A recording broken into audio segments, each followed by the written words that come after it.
Question number 3 ये बोलता है एक्स वाई जेड के मानों को ज्ञात कीजिए यदि आव्यूह ए इस समीकरण को क्या बोलते हैं आपका फॉलो करती है। समीकरण क्या है? ए का ट्रांसपोज ए के बराबर है, ये हमारा समीकरण है।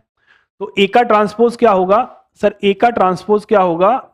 इसको ट्रांसपोज कर दो, 0 2 y z X Y minus Z X minus Y Z, है ना। और ये तो आपका ए का ट्रांसपोज आ गया। खुद ए कौन है सर? ए ये रहा।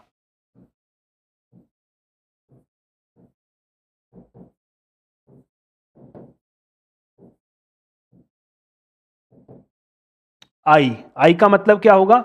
लिख लेंगे, जितने भी 3x3 की ही मिलेगी ना, तो आई का मतलब 1 0 0 0 1 0 0 0 1। 3x3 क्यों लिखा?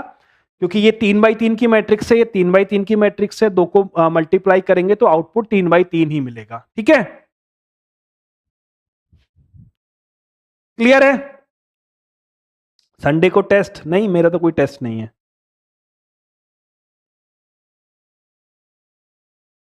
ठीक बात है, चलिए तो समझ आ गया सर। ये पहली मैट्रिक्स का ट्रांसपोज, ये दूसरी मैट्रिक्स, और ये तत्समक आव्यूह। चलिए बनाए, बनाओ, इसको करो सॉल्व। 0 x² तो 2x², ठीक है। 0 xy माइनस एक्स वाई, तो xy माइनस एक्स वाई 0 हो जाएगा। xy डायरेक्ट 0 कर दूं, 0 हो गया। 0 माइनस एक्स जेड प्लस का एक्स जेड, ये भी 0 हो गया। ऑब्वियस सी बात है, ऑब्वियस सी बात है, यहां पर आपका अगर तत्समक आव्यूह है तो बाकी सबको 0 बनना ही पड़ेगा। ठीक, इन दोनों को गुना करो, 0 xy minus X Y 0, 4y² plus का y² 5y² minus minus plus y² तो 6 का y² बन जाएगा। ठीक है, ये 2yz, ये माइनस का yz, ये माइनस का yz, प्लस का 2 माइनस का 2 0, ये 0 माइनस का xz प्लस का xz, ये भी 0 आ गया। ये क्या हुआ? 2yz माइनस का yz माइनस का yz, तो प्लस का 2 और माइनस का 1 माइनस का 1 फिर से 0 बन गया। ठीक है, आगे बढ़ो सर। ये z², ये प्लस z², ये प्लस z², तो ये आपका 3z² बन गया। और ये किसके बराबर है? ये एक तत्समक आव्यूह के बराबर है।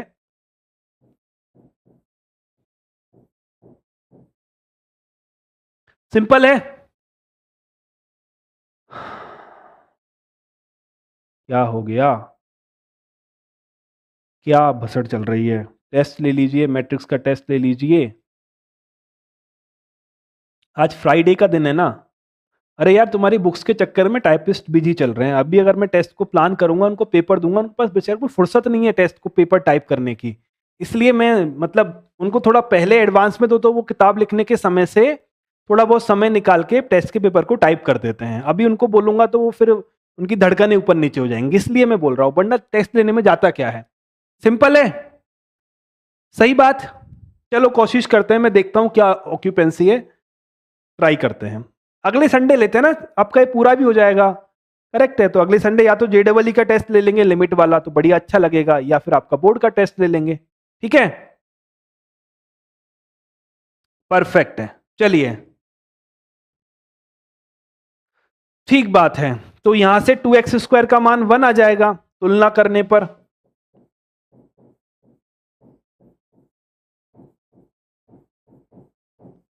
क्या मिला?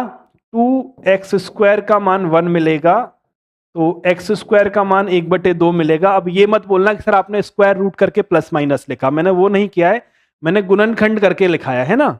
ऐसे मत बोलना कि सर आपने गलत बता दिया, ये आपने क्या कर दिया।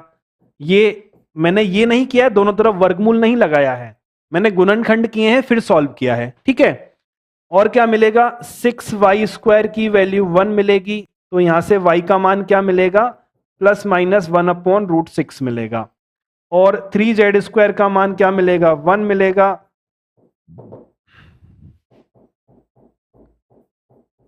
ये हमारे फाइनल आंसर है। क्लियर?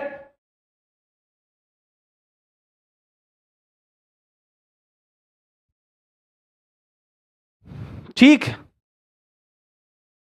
आप जब हंसते हो दिल, हाँ तो मैं पगले के मैं यहाँ खड़े होके तुम दिन भर गुस्सा करता हूँ तुम लोगों के ऊपर।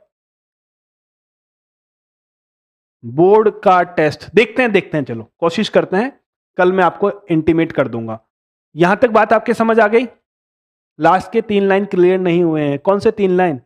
अरे कैसी बातें कर रहा है, इन दोनों की तुलना कर दे तो 0 0 के बराबर, 0 0 के बराबर, 2x स्क्वायर 1 के बराबर, 6y स्क्वायर 1 के बराबर, 3z स्क्वायर 1 के बराबर। 2x स्क्वायर का मान अगर 1 है तो x का मान प्लस माइनस 1/√2 ही तो आएगा देवता। 6y स्क्वायर का मान अगर 1 है तो y का मान प्लस माइनस 1/√6 ही तो आएगा। कैसे आएगा यार, ये भी बताऊं? देखो लिख लो, √2x का होल स्क्वायर माइनस 1 बराबर 0। तो √2x माइनस 1, √2x प्लस 1 बराबर 0, √2x माइनस 1 बराबर 0 और √2x प्लस 1 बराबर 0। तो x का मान 1/√2 और x का मान माइनस का 1/√2 ऐसे किया है। ठीक है? तो इतना लंबा मैं नहीं लिखना चाहता था, इसलिए प्लस माइनस किया है मैंने, कोई यहां पे वर्गमूल नहीं लिया है। क्लियर है? चलें आगे।